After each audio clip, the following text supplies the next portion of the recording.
All right. So, describe the sampling distribution of the sample mean song lengths for a random sample of 40 rock and roll songs.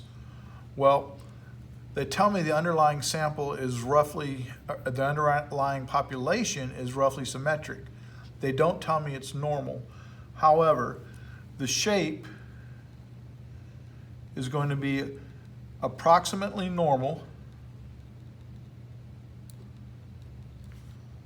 by central limit theorem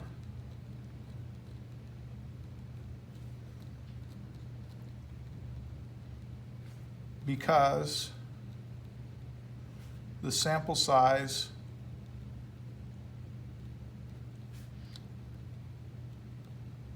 of 40 is greater than 30. All right.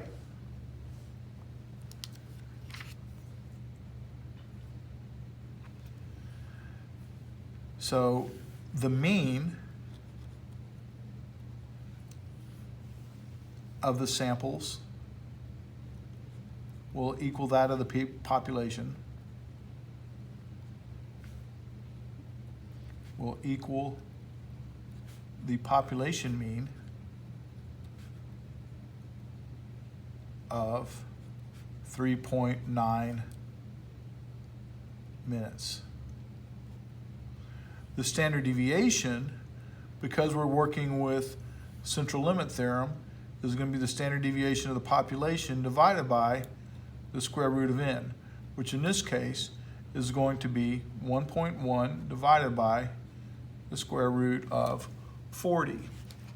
And that equals 0.174. And this is my standard deviation.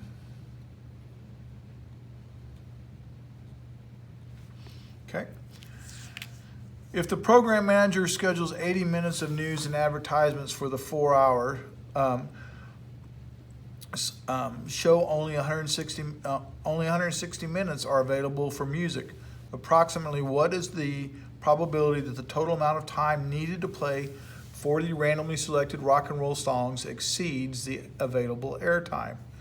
Well, since we have 40, since we're working with a sample of 40, we are going to be working with the x bar, so x bar minus mu over sigma divided by the square root of n. Now there is another way to look at this problem, and we'll look at that in just a moment. So, first off, what is x bar? Well, x bar in this case is going to be the number of minutes available divided by the number of songs. So we want to know if the average is going to exceed 4 minutes. All right? And our mean was given to us as 3.9. So our drawing will look something like this.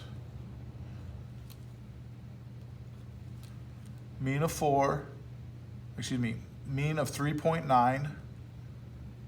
And this is 4, and we're looking to find out whether we're going to be over our timeline right here. So we want to know if the probability of z is greater than or equal to 4 minus 3.9 over 1.1 divided by the square root of 40.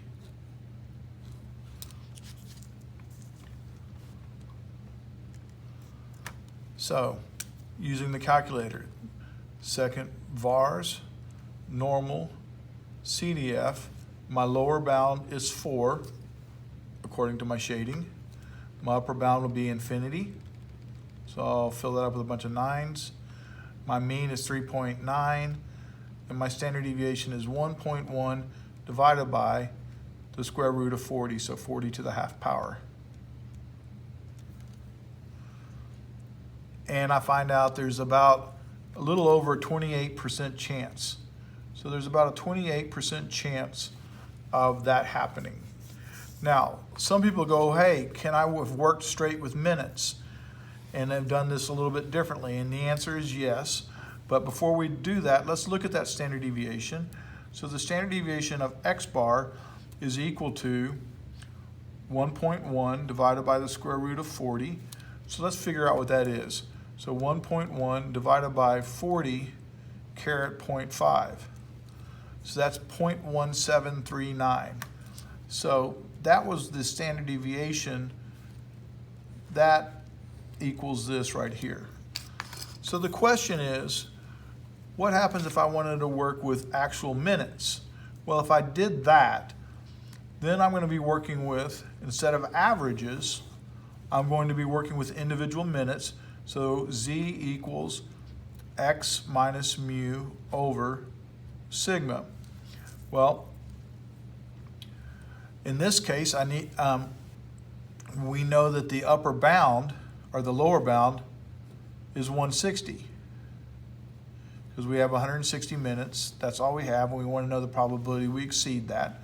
And we need to figure out our mean. Well, our mean, they said, was 3.9 per song, so I'm going to have to multiply that times 40, which I can multiply. And so when I do that, I can multiply constants times measures of center, and so I end up with 156. So my mean is going to be 156, but now I have a problem, because I'm not really multiplying, I'm really adding 3.9 plus 3.9 plus 3.9. So now I have a problem because I'm adding the variance of the first song plus the variance of the second song plus the variance of the third song. Well, we can't add variances directly, we have to square them. So that's going to be 1.1 squared plus 1.1 squared, and I'm going to have to do that 40 times. So that value is going to be 40 times 1.1 squared, and I'll have to take the square root of that. So that standard deviation, if I do that, is 40 times 1.1 squared, and I get 48.4. Now I'm going to take the square root of that. So I'm going to raise that to that, take the half, and I get 6.957. So my standard deviation for the 40 songs is going to be 6.957. Now I have everything I need to plug in to that formula. And I'll have the probability that Z is greater than or equal to 160 minus the mean of the 40 songs, which is 156, divided by 6.957. So,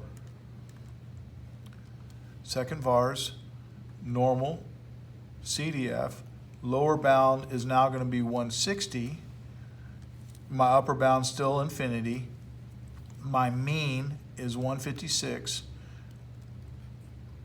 And my standard deviation is going to be the 6.957 that we calculated by combining the 40 different songs.